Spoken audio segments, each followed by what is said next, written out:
জীবনের প্যাটার্নটাই বোধহয় এটা, জানিস? আমি মানুষের জন্য অপেক্ষা করে থাকি আর মানুষটা ভ্যানিশ হয়ে যায়। মেঘ আসছে, কিন্তু তুমি মেঘকে বলো বৃষ্টিকে যেন সাথে করে না নিয়ে আসে। ও চলে গেলে পরে এই বাড়িতে আমরা দুজন মরে বেঁচে থাকবো। আমি এতদিন মিট করতে পারিনি, তার জন্য খুবই দুঃখিত ছিলাম। কারণ আমার গৃহপ্রবেশের পুরো টিম যতবারই হল ভিজিটে গেছে তারা সকলেই জিজ্ঞেস করছে তিতলি কোথায়। এবং আমার শুটিং চলছিল, শুটিং চলার পরে আমি একটু বিদেশেও গেছিলাম। সব কারণে নানান রকম কারণে আমি পৌঁছতে পারিনি, কিন্তু মনটা আমার তাদের সাথেই ছিল।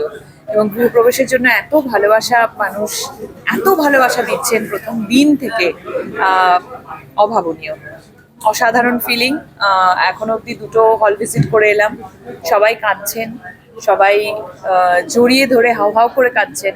এবং কোথাও সেটা ভালো লাগার কান্না, কোথাও সেটা কষ্টের কান্না, কোথাও নানান রকম মিলিয়ে মিশিয়ে ইমোশন তারা আমার সাথে ভাগ করে নিচ্ছেন। এটা থেকে বড় পাওনা আর কিছু হতে পারে না।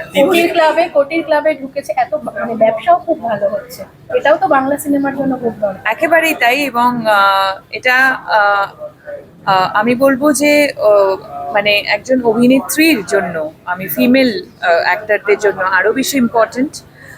কারণ তাতে করে অনেক ডিরেক্টর এবং প্রডিউসাররা আরো সাহস পাবেন যে ফিমেল ওরিয়েন্টেড ছবি বানানোর। সো সেটা খুব ইম্পর্টেন্ট। এবং এখন দর্শক সেটা প্রমাণ করলেন যে তাদের কাছে গল্প ইম্পর্টেন্ট, কি গল্প তারা দেখতে যাচ্ছেন সেটা ইম্পর্টেন্ট। তিতলিকে নিয়ে যাপন কেমন ভাবে চলছে এখন এই মুহূর্তে দাঁড়িয়ে? তিতলি যাপন শেষ হয়ে গেছে। তিতলি যাপন আমি করে ফেলেছিলাম শুটিং এ, এবং শুটিং এর পর আমার কাছে সেটা একেবারেই হিস্ট্রি হয়ে যায়। এই মুহূর্তে অবশ্যই খুবই ভালো লাগছে যে দর্শক তিতলিকে ভালোবাসা দিচ্ছেন, আমাদের গৃহপ্রবেশের প্রত্যেকটি সদস্যকে ভালোবাসা দিচ্ছেন। আইডির জন্য আমি সব থেকে বেশি খুশি, কারণ আইডির স্বপ্নের প্রজেক্ট এটা। এবং আইডির সব থেকে বড় অপেক্ষা ছিল এই কাজটার পিছনে। সো আমি খুব খুশি আইডির জন্য। সেই 2টো হলে কি মানুষ তোমাকে দেখে এমন কোনো কথা বলে তোমার মন ছুঁয়ে গেছে? অনেক কথা, তার প্রচুর এরকম একজন হাউ হাউ করে কাঁদছিলেন, জাস্ট কিছু কথা বলতে পারছিলেন না সেই কান্নার মধ্যেই। এবং তিনি কিন্তু বলবো আমি 50 বছরের একজন ভদ্রলোক। সো ছেলেরা কাঁদে না, প্রথম কথা হচ্ছে পুরুষরা কাঁদেন না, এই কথাটা আমরা সবসময় জানি। সেই জায়গা থেকে একজন পুরুষ, তাও আবার 50 বছরের বয়স, আমাদের নিজেদের দৈনন্দিন জীবনে আমরা এত ব্যস্ত থাকি, তার মধ্যেও উনি ছবিটা সেকেন্ড টাইম উনি দেখতে এসেছিলেন এবং হি ওয়াজ ক্রাইং। তাছাড়াও প্রচুর মানুষ প্রচুর কথা বলছিলেন, খুব ভালো লাগছিল। ছবি দেখে রাজ কি বললো? রাজ শুধু এটাই বললো যে আমি মুগ্ধ হয়ে গেছি। আর কেমন ঘুরলে সেটা যদি একটু ছোট্ট করে বলে দাও। ভালো। আবার নতুন কি কাজ আসছে? আমরা আবার কবে শুভশ্রীকে অন্য রকম ভাবেই দেখবো?